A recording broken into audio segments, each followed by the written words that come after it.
கோடாங்கிப்பட்டியில் சித்திரை பெருவிழா. கோடாங்கிப்பட்டி தேவேந்திரகுல வேளாளர் சமுதாயத்திற்கு பாத்தியப்பட்ட ஸ்ரீ முத்து மகாளியம்மன் கோவில் சித்திரை பெருவிழா வருகின்ற ஏப்ரல் 21, 22 ஆகிய தேதிகளில் வெகு சிறப்பாக நடைபெறுகிறது. அழைப்பில் மகிழும் ஊர் தலைவர் மற்றும் கோடாங்கிப்பட்டி இளம் தலைமுறையினர் மற்றும் பொதுமக்கள். 2026 தமிழ்நாடு சட்டமன்ற தேர்தலில் நெல்லை பொது தொகுதியில் புதிய தமிழகம் கட்சியின் இளம் தலைவர் டாக்டர் சியாம் கிருஷ்ணசாமி போட்டியிடுகிறார். இன்னும் 2 நாட்களில் தேர்தல் பிரச்சாரம் நிறைவடைய உள்ள நிலையில் இந்த நிலையில் சமூக ஆர்வலர் நந்தினி மல்லத்தி அவர்கள் தீவிரமாக நெல்லை சட்டமன்ற பொது தொகுதியில் புதிய தமிழகம் கட்சிக்கு வாக்கு சேகரித்து வருகின்றார்.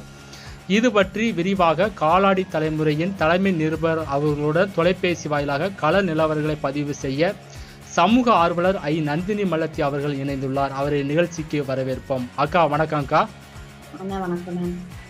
அக்கா வணக்கம். புதிய தமிழகம் கட்சி சார்பில் நெல்லை சட்டமன்ற தொகுதியில் போட்டியிடும் டாக்டர் சியாம் கிருஷ்ணசாமி அவர்களின் வெற்றி வாய்ப்பு எவ்வாறு உள்ளதுக்கா? உண்மையிலே மிகவும் பிரகாசமா இருக்குண்ணே. சரிக்கா. நான் கலக்கு பணிக்கு போன எல்லா இடத்துலயுமே பாத்தீங்கன்னா இளைஞர்கள் மத்தியிலயும் சரி பெரியவங்க மத்தியிலுமே சரி ஒரு நல்ல வரவேற்பு இருக்கு. ஆமா, அது போக நீங்களே சமூக வலைதளங்கள்லாம் பார்த்துருப்பீங்க. டாக்டர் சியாம் கிருஷ்ணசாமி அவர்கள் போன எல்லா இடத்துலயுமே நல்ல வரவேற்பு இருக்கு. இதுவே நம்மளுக்கு ஒரு மிகப்பெரிய எழுச்சியா தான் நான் பாக்குறேன். வெற்றி நமதே, கண்டிப்பா நாம தான் வெற்றி பெறுவோம்.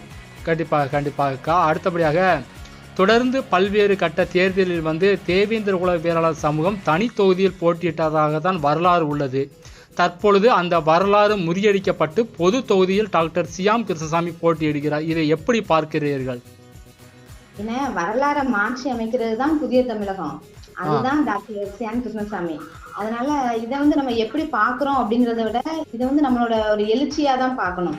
இது வரவேற்கத்தக்கதுதான். ஏன்னா இனிவரும் காலங்கள்ல பொது தொகுதியில போட்டிடுறதுக்கு எல்லாருமே முன் வருவாங்க. அதனால இதுவே நம்மளுக்கு ஒரு பெரிய வெற்றியா தானே நான் பாக்குறேன். இது பட்டியல் வெளியேற்றத்திற்கு ஒரு முன் உதாரணமாக அமையுமா? ஆமா, பட்டியல் வெளியேற்றத்திற்கு இது ஒரு மிகவும் முன் உதாரணமா இருக்கும். ஏன்னா நம்மளோட ஒற்றுமையை பொது தொகுதியில் தனி தொகுதியில காட்டுறது ஒரு பெரிய விஷயம் கிடையாது. பொது தொகுதியில நம்மளோட ஒற்றுமையை காட்டினா மட்டும்தான் அது பட்டியல் வெளியேற்றத்துக்கு ரொம்ப உதவிகரமா இருக்கும் அப்படின்னு நான் நினைக்கிறேன். கண்டிப்பாக. அதுபடியாக நம்ம சமூகத்தில் ஒரு சில லற்றுப்பேடுகள் அமைப்புகள் இருக்கிறது. அவங்க என்ன செய்தாங்கன்னா, நாங்க இந்த கட்சிக்கு ஆதரவு கொடுக்கோம், அந்த கட்சிக்கு ஆதரவு கொடுக்கோம் அப்படின்னு சொல்லி போய்கிட்டு இருக்காங்க. இதை நீங்க எப்படி பாக்குறீங்க? நான் என்ன சொல்றேன்னா, சமூக உணர்வு உள்ளவங்க கண்டிப்பா சமூக ஒற்றுமைக்காண்டியும் சமூகத்துல ஒரு பிரச்சனைனா யாரு குரல் கொடுப்பாங்களோ அவங்களுக்காண்டி துணை நின்னாங்கன்னா இன்னும் நல்லா இருக்கும் அப்படிங்கிறது மட்டும்தானே என்னோட கருத்து. கண்டிப்பாக. அடுத்தபடியாக புதிய தமிழகம் கட்சியில் சமூக ஆர்வலர் நந்தினி மல்லத்தி அவர்கள் இணைந்து செயல்பட என்ன காரணம்? ஆனா இந்த காரணத்தை நான் கண்டிப்பா சொல்லணும். இன்னைக்கு எல்லாருமே நினைக்கிறாங்க புதிய தமிழகத்துக்கு நந்தினி ஒரு ஆதரவு தெரிவிக்கிறதுக்கு என்ன காரணம் அப்படின்னு சொல்லி நிறைய பேரே என்கிட்ட கேட்டுட்டு இருந்தாங்க. இன்னைக்கு சமூகத்துக்காக களமாடிய போராளிகளை பாதுகாக்கிறதுக்கு யாருமே முன் வரலன்னு. இன்னைக்கு அவங்க எல்லாருமே நிர்கதியாவும் அனாதையாவும் ரொம்ப கஷ்டப்பட்டு பரிதவிச்சு நிற்கும் போது ஒரு தாயா தந்தையா இவங்களுக்கு அரவணைச்சு பாதுகாத்தது இந்த புதிய தமிழகம் கட்சி அப்படின்னு தானே நான் சொல்லுவேன்.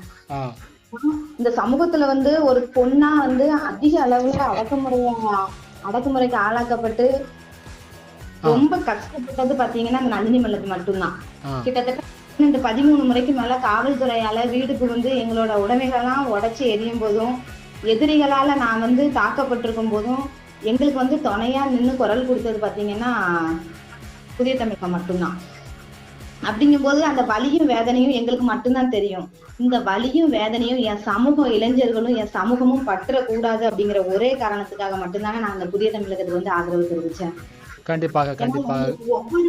எங்களுக்கு ஒவ்வொரு பிரச்சனை வரும்போதும் குரல் கொடுத்தது சியாம் கிருஷ்ணசாமி அவர்கள் மட்டும்தான். அதனால இனிவரும் காலங்களிலும் அவர் என் சமூகத்துக்காண்டி குரல் கொடுப்பாரு அப்படிங்கிற நம்பிக்கையில தான் ஆதரவு கொடுத்திருக்கேன். குறிப்பாக நெல்லை தொகுதியில அனைத்து சமூகம் இருக்கு. இந்த சமூக மக்களுக்கு நீங்க என்ன சொல்ல விரும்புறீங்க? சமூக மக்கள்கிட்ட என்ன சொல்ற விரும்புறேன் அப்படின்னா, சமூக உணர்வோட, ஏன்னா இந்த ஓட்டு நம்மளோட உரிமைக்கான ஓட்டு, நம்ம தன்மானத்துக்கான ஓட்டு.